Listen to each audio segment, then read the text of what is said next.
The NBA preseason is underway. The NBA season is right around the corner. NBA season is about 2 weeks out. Um, we've been having games since I believe Saturday. I believe when the NBA preseason tipped off. The Warriors played the Blazers last night. My Jazz played the Rockets, and I don't know. Did the Spurs? I think the Spurs played a day or two ago. So I and some of the I top heard picks in the something league. today that caught me by surprise. Wemby apparently has grown 2 inches and he's 7'5" now. I thought it was Dude's 7 foot gonna be before Yao that, Ming but after like what do you another guys? season or two. I Might as mean, well.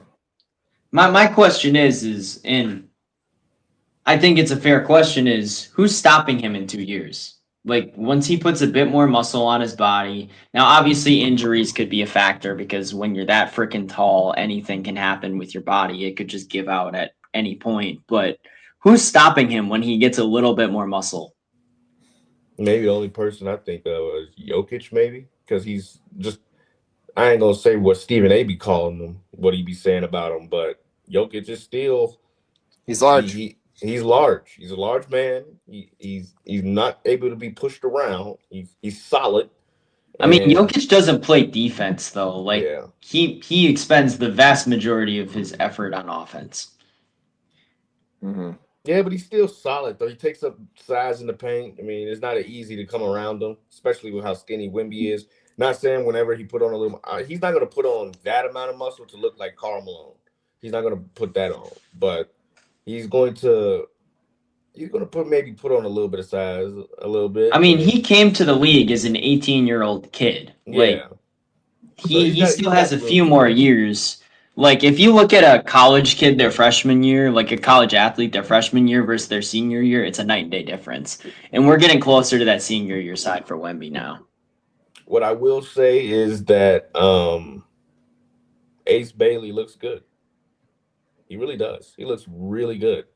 Even though we gave up 140 points last night in a preseason game, which I'm not really upset about because that's basically, it's going to happen, preseason as well. I mean, people are still trying to figure out the defensive schemes, their rotations and things like that. But Ace Bailey is going to be a superstar. Um, he looked darn good for his first game in the NBA. He had this one play where he caught and shot two threes, and he had this one play where he dribbled to the paint, and then spin moved right around the free throw line and knocked down the J. Then he stole the ball on defense and put a dunk up. So he's going to be very. He's going to. I'm not going to say he's going to be the best out of the class because Cooper Flag looks darn good as well. But them two are definitely going to be battling for rookie of the year all season long. Yeah, I have kind No of a thing disrespect that I to want you Dylan guys Harper to either, think but about.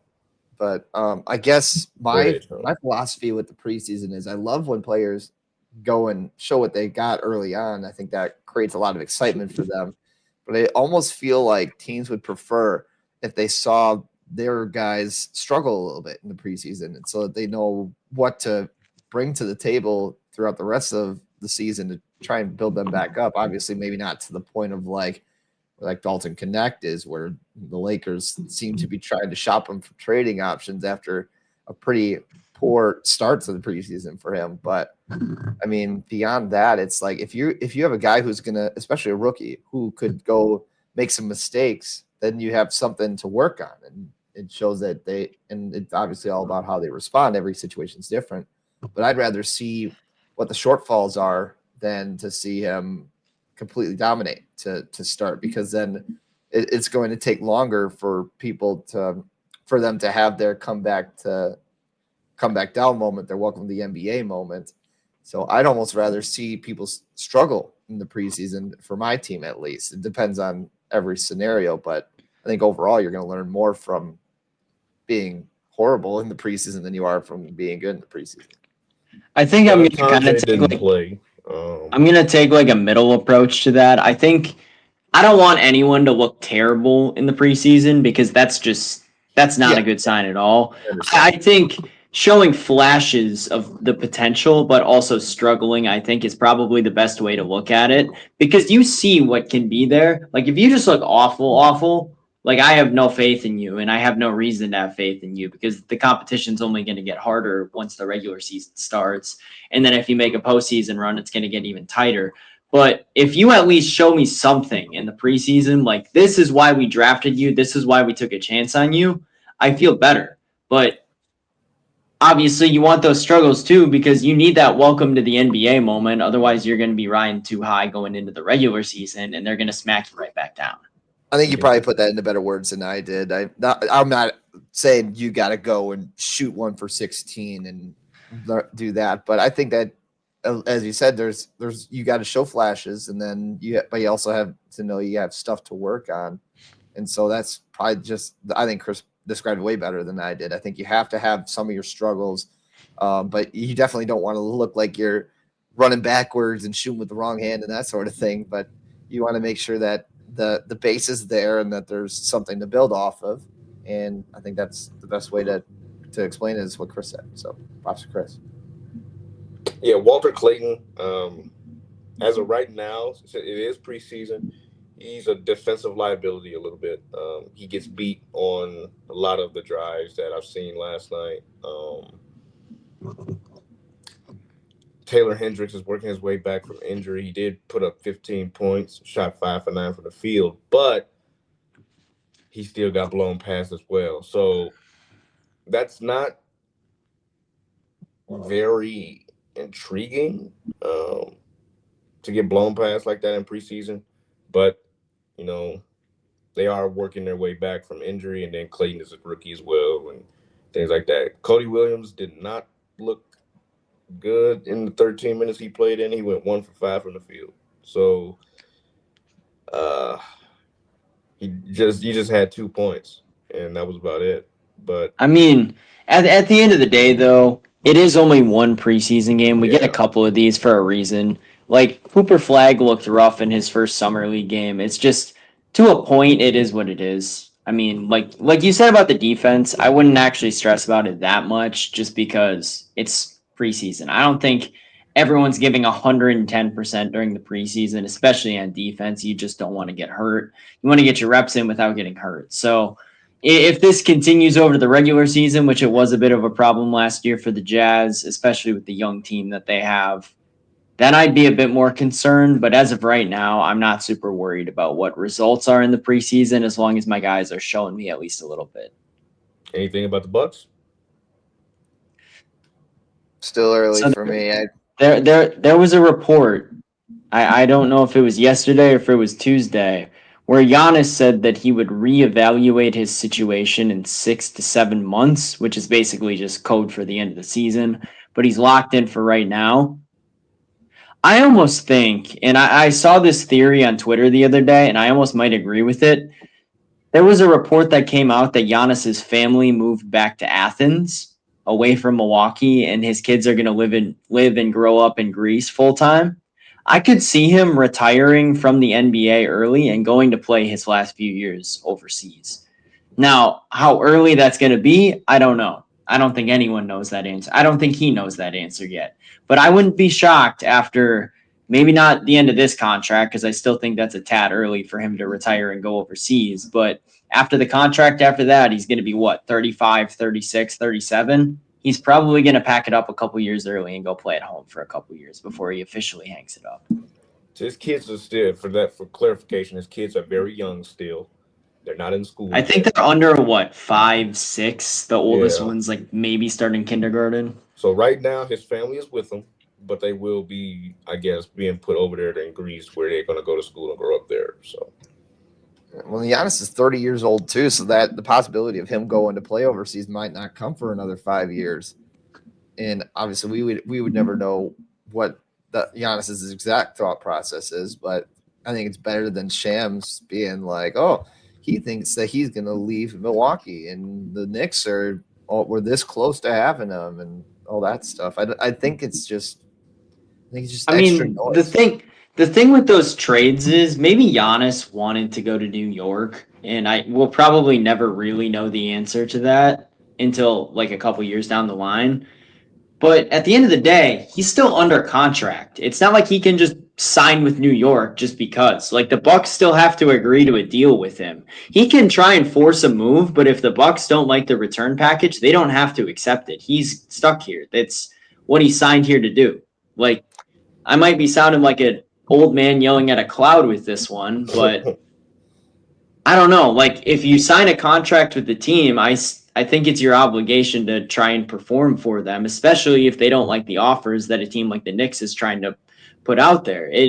I think Shams tried to paint the Bucks almost as a villain and say, well, Giannis wanted to go to New York, but the team wouldn't let him. Yeah, well, I didn't think it was such a crazy take to think that Giannis still wanted to be in Milwaukee. I really think he does, and I don't think that he's really done anything that really, with at least any substantial evidence, shows otherwise. I think that he still wants to be there. Obviously, he's looking around the NBA because everybody who's a professional looks around and sees what's out there. But I think that in terms of just this has been his home for this entire time that he's lived in the United States. He's never really come to know anything else. And I think that he's really taken Milwaukee as his own.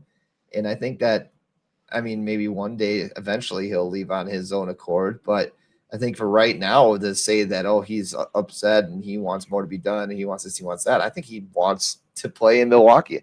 And I think more importantly, he wants to play basketball. And I think that I think it's harder now, obviously, with all of his friends gone.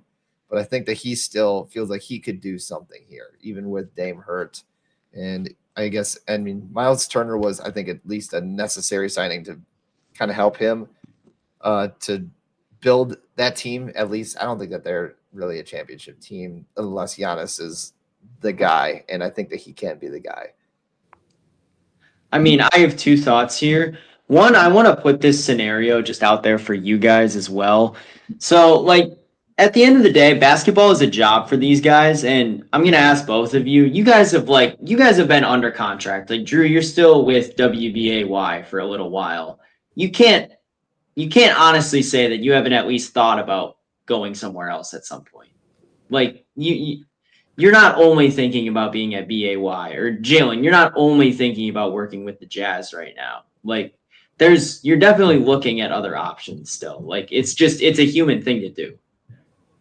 Yeah, anybody can explore, and it's as long as you're doing it within the right fashion. I think that makes sense. I mean, it's like that's how it is for him too. It's like he's looking at those other offers just like to see what's out there, like gauging interest almost, or like seeing how his life could be different if this XYZ happens. And second of all, I think that this team, they actually did a good enough job in the offseason to convince him to want to stay longer because at the end of the day, what they needed to do was, in my opinion, two things: get younger and try and just somehow rebuild the championship level core. Do I think they're quite to that level yet? No, they still have Kyle Kuzma on the roster, but they definitely got younger this offseason. They transitioned the old guard to a new guard, and I think they're in a better spot than they were 12 months ago.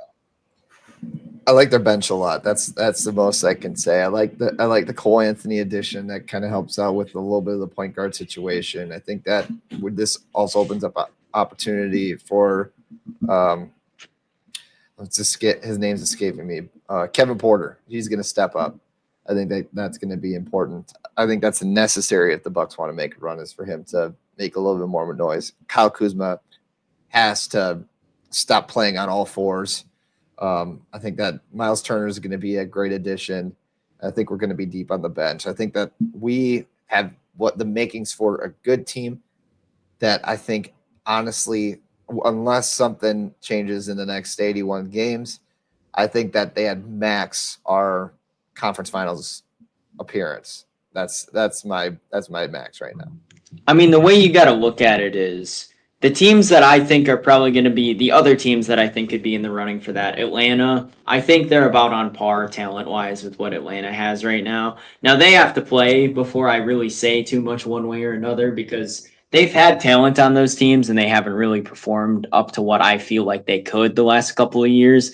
Orlando's another team that I think could be right in that tier where they're kind of teetering in between contention and still kind of emerging. Detroit's another one. I think those are about the three teams that the Bucks are going to be in the fight with, probably for those middle seeds. Cleveland and New York, I think, are going to take 1 and 2 again. The Cavs are just a really good regular season team that we haven't seen perform in April and May yet. And the Knicks, I just think the Knicks are better than the Bucks flat out right now.